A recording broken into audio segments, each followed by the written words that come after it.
What would you do if your own daughter called you embarrassing in front of her wealthy friends? Would you apologize and retreat? Would you try to explain your background? Would you decide it was time she learned some uncomfortable truths about her perfect family? Well, when Rebecca made it clear she was ashamed of me, I gave her something real to be ashamed of. My name is Betty, and I'm 61 years old. This is the story of how my daughter's cruel words about my supposedly embarrassing behavior led me to reveal a 30-year-old secret that shattered everything she believed about her perfect life, her deceased father, and the privileged world she thought she deserved. The relationship between Rebecca and me had been strained for years, though I had never fully understood why until that devastating evening at her dinner party. At 35, Rebecca had built what appeared to be a perfect life, a successful career as a marketing executive, a beautiful home in the most exclusive neighborhood in town, and a husband who came from old money and treated her like the sophisticated woman she believed herself to be. But Rebecca's perfection came with a price. She had become increasingly embarrassed by her origins, by me, and by any reminder that she hadn't been born into the upper-class world she now inhabited. The signs had been accumulating for months. Rebecca would hesitate before introducing me to her friends, as if trying to decide how to present me in a way that wouldn't reflect poorly on her. She would coach me before social events, suggesting what I should wear, how I should speak, and which topics I should avoid discussing with her sophisticated circle. "Mom, remember that these people are very educated and well-traveled," she would say, before we attended one of her events. "Maybe try to listen more than you talk, and don't mention your job at the factory, or any of those old stories about Dad's early struggles." My job at the factory, the job that had supported our family for 15 years after her father died, the job that had paid for her private school education, her college tuition, her graduate degree, and the foundation of financial security that had allowed her to build her perfect life. And those old stories about Dad's early struggles, the stories that revealed how her father had actually built his success, how hard he had worked, and what he had sacrificed to create the comfortable life that Rebecca now took for granted. But Rebecca didn't want to hear about struggle or hard work or the unglamorous reality of how wealth is actually created.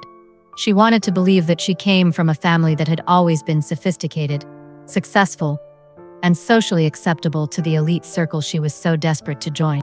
The evening that changed everything started as Rebecca's attempt to impress her new social circle with an elegant dinner party at her home.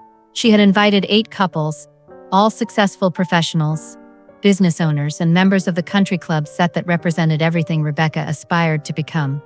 I had been invited, though Rebecca made it clear that my invitation came with conditions and expectations about my behavior. "Mom, this is really important to me," she had said when she called to invite me. "These are people who could be valuable connections for my career and for James's business. I need everything to be perfect." Perfect. Translation: I needed to pretend to be someone I wasn't in order to help Rebecca maintain the false image she had created of herself and her background.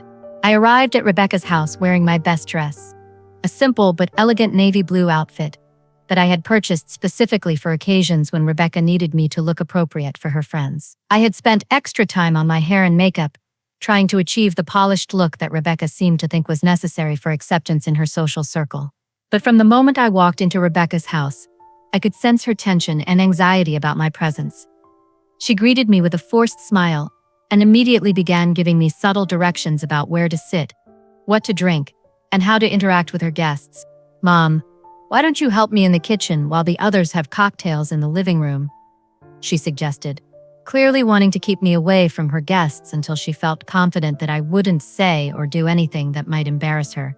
The dinner party itself was a study in careful performance. Rebecca had transformed into a version of herself that I barely recognized, speaking in a slightly different accent, using vocabulary that sounded rehearsed, and telling stories about our family that bore little resemblance to our actual history. When one of her guests asked about her background, Rebecca spoke vaguely about her father's business success and her comfortable upbringing, avoiding any mention of the financial struggles we had faced, the hard work that had built our security, or the working-class roots that she apparently found so shameful. I sat quietly through most of the dinner, playing the role of the harmless, unobtrusive mother who wouldn't cause any problems for her socially ambitious daughter. I smiled politely, made small talk about safe topics, and avoided saying anything that might reveal the reality of our family's history.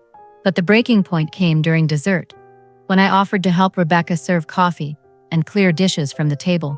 As I was carrying a tray of dessert plates toward the kitchen, I heard Rebecca's voice behind me, speaking to her husband James, in what she thought was a whisper but was actually loud enough for several guests to overhear.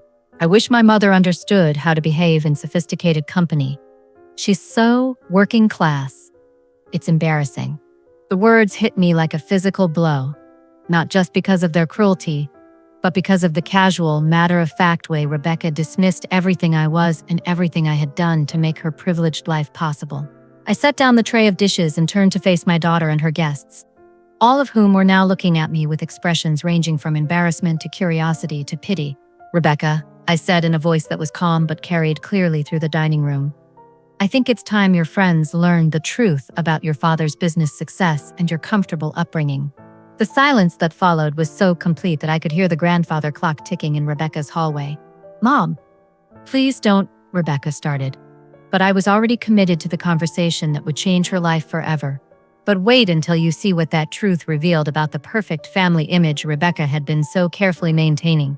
"Ladies and gentlemen," I said, addressing Rebecca's dinner guests with the same calm dignity I had maintained throughout the evening. "My daughter is right that I come from a working-class background. What she hasn't told you is that her father came from the same background, and that everything you see in this beautiful home was built on a foundation that Rebecca apparently finds embarrassing."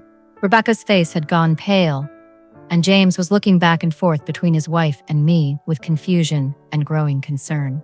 "Mom, please stop," Rebecca said, her voice barely above a whisper. "This isn't the time or place." "Actually, Rebecca, this is exactly the time and place. You've just told a room full of people that you're embarrassed by your working-class mother. I think they should know exactly what they're witnessing." One of the guests, a woman named Patricia who owned several boutiques in town, leaned forward with obvious interest. "Betty, please go on. I think we'd all like to hear about Rebecca's family background." Rebecca shot Patricia a look that could have frozen water, but Patricia either didn't notice or didn't care about my daughter's discomfort. "Rebecca's father, my late husband David, was a wonderful man who worked incredibly hard to build the success that Rebecca now takes for granted. But he didn't start with family money, or social connections, or any of the advantages that Rebecca seems to think define respectable people." I paused to let this information sink in before continuing with the story that would reveal everything Rebecca had been hiding about our family's real history. David started as a construction worker, laying concrete and framing houses for 12 hours a day in all kinds of weather. We lived in a small apartment above a grocery store, and I worked as a waitress at a truck stop to help make ends meet while David saved every penny he could to start his own construction company. James was staring at his wife with an expression I'd never seen before. Surprise mixed with something that looked like disappointment. "Rebecca, you told me your father owned a successful business, not that he built it from nothing." "He did own a successful business," Rebecca said defensively. It doesn't matter how it started." "It matters to me," James replied quietly. "And apparently it matters enough to you that you've been lying about it." But the real shock was still to come. Because what I hadn't yet revealed was the secret that would destroy not just Rebecca's false narrative about our family, but her entire understanding of where her privileged life had actually come from. "David did build a successful construction company," I continued. "But what Rebecca doesn't know, what I've never told her, is how that success was really achieved." The room had gone completely silent.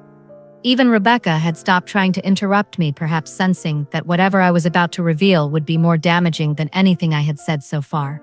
"You see, David's big break came when he was offered a contract to build a subdivision of luxury homes for a developer who was looking for someone willing to cut costs by using substandard materials and questionable construction practices."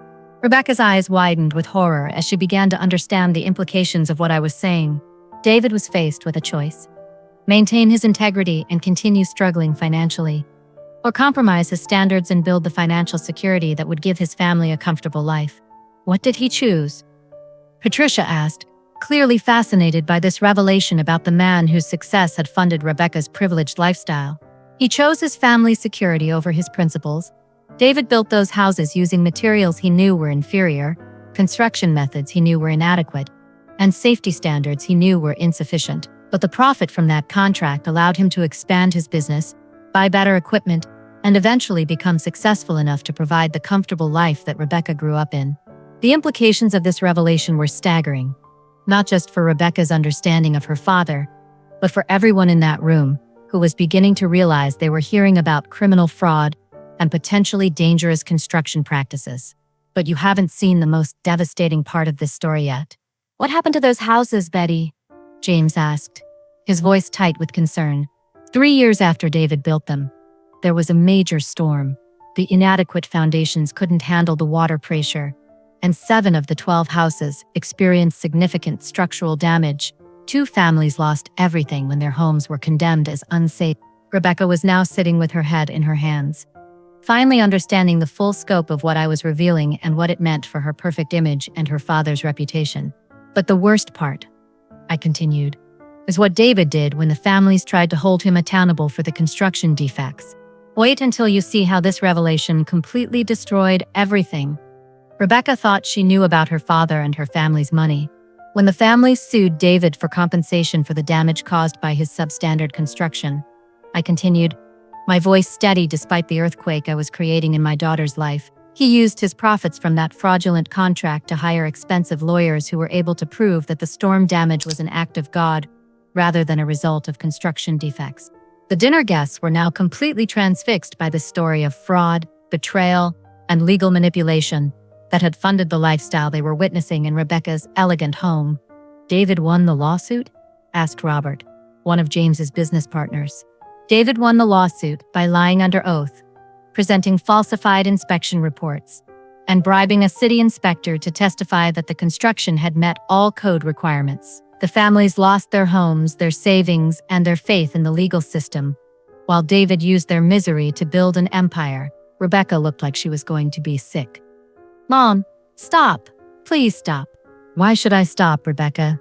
You've spent years being ashamed of my working-class background, but you've never been ashamed of living off money that was stolen from families who lost everything because of your father's greed. James was staring at his wife with a mixture of horror and disgust. Rebecca, did you know about any of this? Of course she didn't know, I answered before Rebecca could respond. I've spent 30 years rettering her from the truth about where her comfortable life came from. I let her believe that her father was a principled businessman who had earned his success through hard work and integrity. Why? Patricia asked. Why protect her from the truth? Because I was young and naive and I thought that shielding Rebecca from her father's crimes would give her a chance to build a better life than the one David and I had created through our moral compromises. But the most devastating revelation was still to come. But there's more to this story, I said, looking directly at Rebecca, who was now crying openly in front of her sophisticated dinner guests. David's success wasn't just built on that one fraudulent contract. It was built on 30 years of similar choices, similar compromises, and similar betrayals of trust. What do you mean? James asked, his voice barely audible. I mean that every major contract David secured, every expansion of his business, every increase in our family's wealth was achieved through bribery, fraud, tax evasion, or exploitation of workers who were paid substandard wages for dangerous work. The silence in Rebecca's dining room was now so thick it felt suffocating. The elegant dinner party had become a confession of decades of criminal activity, and everyone in that room was beginning to understand that they were witnesses to the destruction of everything Rebecca had built her identity around. The house Rebecca grew up in, bought with money David earned by bribing city officials to overlook safety violations that led to a worker's death on one of his construction sites.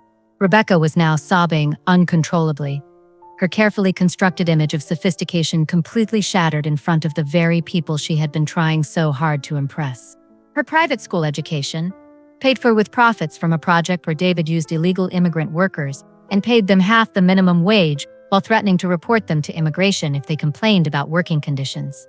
Her college tuition, funded by tax evasion schemes that David used to hide income and avoid paying his fair share to support the community infrastructure that made his business possible. James stood up from the table, his face white with shock and anger. Rebecca, is this true? Is everything your mother is saying true? Rebecca looked up at her husband with mascara running down her cheeks and terror in her eyes. I didn't know, James. I swear I didn't know any of this. But you knew your mother was working class, and you were embarrassed by that. You knew she had supported your family through hard work, and you found that shameful. You built your entire identity around being better than your origins, without ever questioning whether those origins were actually more honest than what replaced them. The devastating truth was beginning to sink in. Rebecca had been ashamed of the wrong parent. She had been embarrassed by the mother who had worked honestly to support their family, while living off the proceeds of the father who had built their wealth through crime and exploitation. But the final blow was still to come. Now here's where everything changed completely. "There's one more thing you need to know, Rebecca," I said, my voice now carrying the weight of 30 years of secret keeping. "Something that will help you understand why I never told you the truth about your father's business practices." Rebecca looked up at me with red-rimmed eyes, clearly dreading whatever additional revelation was coming, but unable to stop the avalanche of truth that was destroying her carefully constructed world. "The reason I know so much detail about David's fraudulent business practices isn't just because I was his wife, it's because I was his partner in crime." The gasps from Rebecca's dinner guests were audible, but I was focused entirely on my daughter's reaction as he processed the implications of what I had just revealed. "You?" Rebecca whispered. "You helped him?" "I kept the books, Rebecca. I managed the false documentation. I coordinated the bribery payments. I prepared the tax evasion paperwork. I was the one who made sure that David's crimes left no paper trail that could be traced back to him."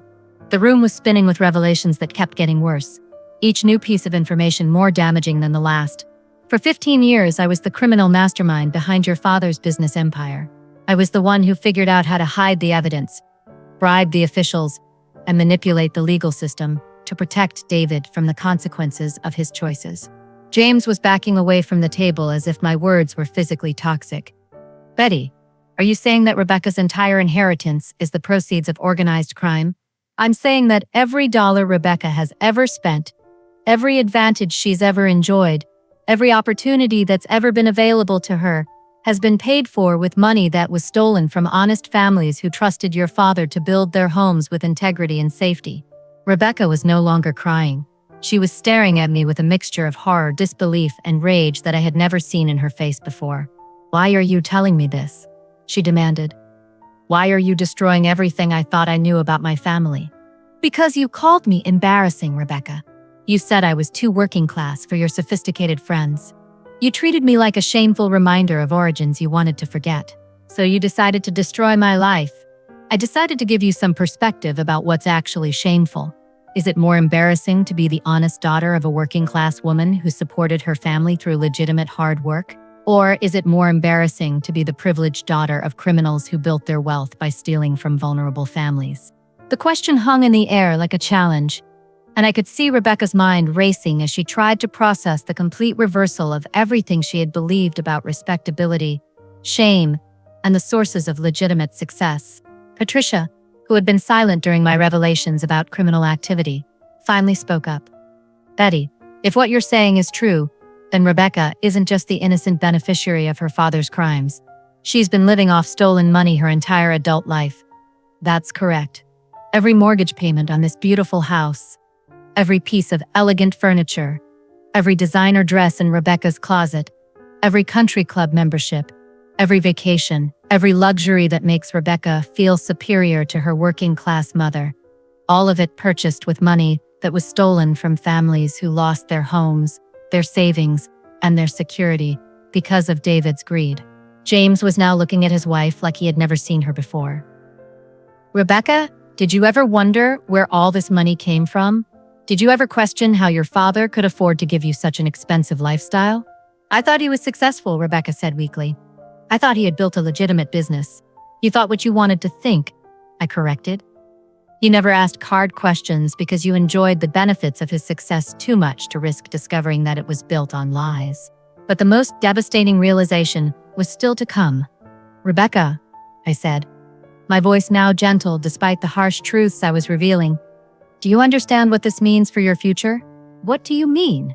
"I mean that every asset you own, every investment in your portfolio, every source of financial security you depend on, is technically the proceeds of criminal activity. If the truth about David's business practices ever became public, everything could be seized by the government and returned to the victims of his fraud."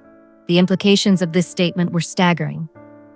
Rebecca's entire lifestyle, her financial security, her social status, her marriage to a man from a wealthy family. All of it could disappear if the truth about her father's crimes became known. But you haven't seen the most shocking part of this revelation yet. Betty, James said slowly, are you threatening to expose this information publicly? I'm not threatening anything, James. I'm simply explaining to my daughter that the working-class background she finds so embarrassing is actually the most honest part of her family history. But what do you want from us? Rebecca asked, her voice shaking with fear about what my revelations might cost her. I want you to understand that shame isn't about having working-class parents or coming from modest circumstances. Shame is about building your identity on a foundation of lies and looking down on people who actually work honestly for what they have. Wait until you see how this conversation changed everything about Rebecca's understanding of herself and her place in the world. The silence that followed my revelations lasted for what felt like hours, but was probably only minutes. Rebecca's elegant dinner party had become a crime scene confession, and her sophisticated guests were now looking at her and James like they were accessories to decades of fraud and exploitation. Patricia was the first to break the silence. Betty, what you've described sounds like enough criminal activity to warrant federal investigation. Are you planning to report this information to the authorities? Rebecca's face went from pale to green at the mention of federal investigation. Mom, you can't destroy our lives because I hurt your feelings. Rebecca, I'm not destroying your life because you hurt my feelings. I'm giving you the chance to understand what you're really choosing when you decide to be ashamed of honest work and honest people. James was pacing around the dining room, clearly trying to process the implications of being married to someone whose entire identity and financial security was built on criminal proceeds. Rebecca, he said finally, we need to talk about this privately. We need to understand what this means for our marriage, our finances, our future. It means that everything I thought I knew about my wife and her family was a lie, James continued, his voice cold with anger and disappointment. It means that I've been living off stolen money without knowing it. It means that our entire lifestyle is based on fraud. Rebecca was crying again. But these weren't tears of embarrassment. They were tears of panic as she realized that her perfect life was collapsing in real time. James, please, she begged. I didn't know about any of this. I'm as shocked as you are. But you knew your mother was working class, and you were embarrassed by that. You knew she had worked hard to support your family, and you found that shameful. What does that say about your character, Rebecca? The question cut to the heart of what this revelation was really about. Not just the criminal activities that had funded Rebecca's lifestyle, but the moral choices she had made about how to treat the people who had actually sacrificed for her benefit. I want to ask you something, Rebecca, I said, sitting back down at the table that had had a courtroom for examining her values and choices. If you had to choose between being the daughter of an honest working-class woman who earned every dollar through legitimate hard work, or being the daughter of wealthy criminals who built their fortune by stealing from vulnerable families, which would you choose? That's not fair, Rebecca protested. You're making me choose between two extremes. No, Rebecca, I'm making you choose between honesty and dishonesty, between respecting people who work hard for what they have and looking down on them because their work doesn't seem sophisticated enough for your social circle. Robert, James's business partner, had been listening to this conversation with growing concern about the implications for his own reputation and business relationships. James, he said quietly, if what Betty is saying is true, you and Rebecca need to consider what this means for your standing in the community. People don't want to be associated with families who built their wealth through criminal activity. This was exactly the social rejection that Rebecca had been so afraid of experiencing because of my working-class background. But now she was facing it because of her father's criminal background. So you see, Rebecca, I said gently, the embarrassment you were so worried about wasn't going to come from having a working-class mother. It was going to come from people discovering that your privileged lifestyle was built on a foundation of lies and stolen money. The irony was perfect and devastating. Rebecca had been ashamed of the wrong parent and the wrong part of her family history. What do you want me to do? Rebecca asked, her voice broken with the weight of understanding how completely wrong she had been about everything. I want you to choose, Rebecca. Do you want to continue living off your father's stolen money while looking down on people who work honestly for what they have? Or do you want to find a way to make amends for the past and build a future based on integrity rather than fraud? The choice I was offering Rebecca was the same choice David had faced 30 years earlier. when he decided to compromise his principles for financial security. But unlike David, Rebecca would have the benefit of understanding the full cost of that choice before making it. But you won't believe what Rebecca decided to do when faced with this life-changing decision.